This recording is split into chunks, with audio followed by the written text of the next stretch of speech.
So hello students, Wasim से here और जो हम सीखने वाले हैं some subject that is strength of material, या फिर इसको हम लोग मॉस भी बोलते हैं, मैकेनिक्स ऑफ स्ट्रक्चर, जो कि इंजीनियरिंग के सेकेंड ईयर में होता है। Mechanical, civil, production, automobile, chemical, इन ब्रांचेस में ये सब्जेक्ट होता है ना। तो इस सब्जेक्ट का हम लोगों ने लास्ट लेक्चर में simple stresses and strain chapter start किया था, जिसके अभी तक हम लोगों ने 3 प्रॉब्लम्स सॉल्व किए, जिसके वीडियोस ऑलरेडी यूट्यूब पे अपलोडेड है। अगर आप लोगों ने नहीं देखा है तो लिंक नीचे डिस्क्रिप्शन में दिया हुआ है, पहले जाके वीडियोस देख लीजिए, है ना।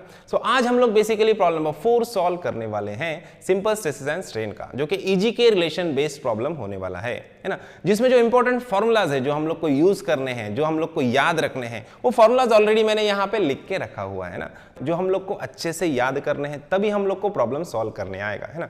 फॉर्मूलाज में ईच टर्म का मीनिंग और फॉर्मूलाज को कैसे यूज करना है, ये हम लोगों ने प्रीवियस प्रॉब्लम में अच्छे से समझा हुआ है ना। तो अभी हम लोग डायरेक्टली प्रॉब्लम की तरफ बढ़ते हैं। तो प्रॉब्लम जो हम लोग लेने वाले हैं आज, वो मुंबई यूनिवर्सिटी में पूछा हुआ प्रॉब्लम है, दिसंबर 2022 में 5 मार्क्स के लिए पूछा हुआ प्रॉब्लम है ना। तो चलो डायरेक्टली प्रॉब्लम की तरफ बढ़ते हैं। प्रॉब्लम का स्टेटमेंट मैं यहाँ पे पढ़ लेता हूं, देखो क्या दिया है। For a given material the modulus of rigidity is 80 into 10 raised to power 3 Newton per mm square. The Poisson's ratio is 0.35.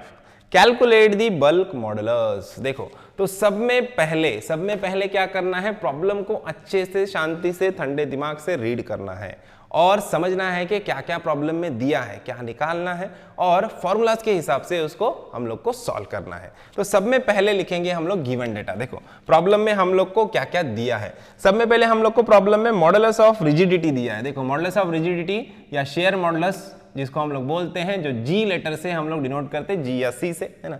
इसकी वैल्यू हम लोग को दी है 80 into 10 rays to power 3 newton पर mm स्क्वायर, है ना। मॉडुलस ऑफ रिजिडिटी दिया है, और क्या दिया है, पॉइजन्स रेशियो दिया है 0.35, है ना। और हम लोग को निकालना क्या है, हम लोग को निकालना है बल्क मॉडुलस, के की वैल्यू निकालनी है। ई की वैल्यू निकालने के लिए हम लोग को नहीं बोला है, लेकिन देखो यहाँ पे अब फॉर्मूला कौन सा यूज करेंगे हम लोग, यहाँ पे म्यू पता है, जी पता है, के निकालना है, तो हम लोग ईजी के रिलेशंस यूज करेंगे। यहाँ पे फर्स्ट वाला रिलेशन अगर हम लोग देखते हैं ध्यान से, तो E is equal to 2G 1 plus mu है। यहाँ पे हम लोग को म्यू पता है, जी पता है, तो अब यहाँ पे जी और म्यू की वैल्यू पुट करोगे तो E मिल जाएगा, मॉडुलस ऑफ इलास्टिसिटी मिल जाएगा, है ना।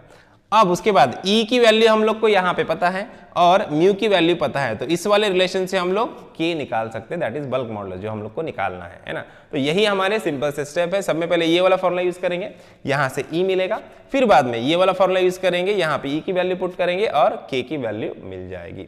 2 स्टेप में आंसर आ जाएगा। 5 मार्क्स के लिए पूछा है, देखो इससे आसान क्या हो सकता है। तो चलो प्रॉब्लम को सॉल्व करते हैं। सब में पहले हम लोग E का वैल्यू निकालेंगे। देखो E इज इक्वल टू क्या है फॉर्मूला हमारा, 2G 1 प्लस म्यू, है ना।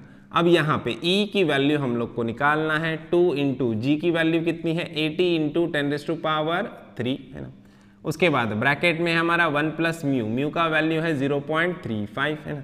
अब डायरेक्टली कैल्शियम में वैल्यू पुट करो तो डायरेक्ट आंसर आ जाएगा, है ना। या फिर स्टेप वाइज भी कर सकते हो। 2 इंटू 8 कितना होगा, 60, तो 160 into 10 rays to power 3 into 1 plus 0.35 कितना हो जाएगा, 1.35।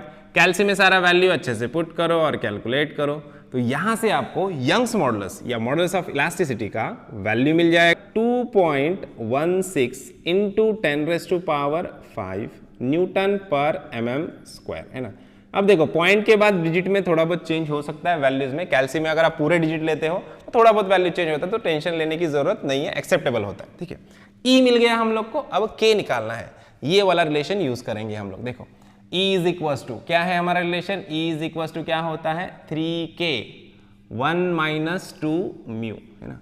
अब यहाँ पे E की वैल्यू पता है हम लोग को, 2.16 इंटू 10 रेज़ टू पावर 5 है, 3K हम लोग को निकालना है, 1 माइनस देखो अभी 2 म्यू है, तो 2 इंटू म्यू का वैल्यू है 0.35, है ना। अब ये सारा वैल्यू शिफ्ट सॉल्व में भी आप पुट कर सकते हो, डायरेक्ट कैल्शियम में शिफ्ट सॉल्व में डालो, डायरेक्ट K मिल जाएगा, है ना। या फिर स्टेप वाइज करना है तो स्टेप वाइज कर सकते हो, आपकी मर्जी, है ना।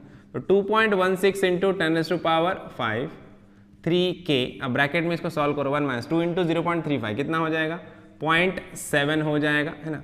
अभी ये क्या हो जाएगा, 3K इंटू ये क्या होगा, 1 माइनस 0.7 0.3 हो जाएगा, 0.3 इंटू 3 क्या हो जाएगा, 0.9K हो जाएगा, है ना।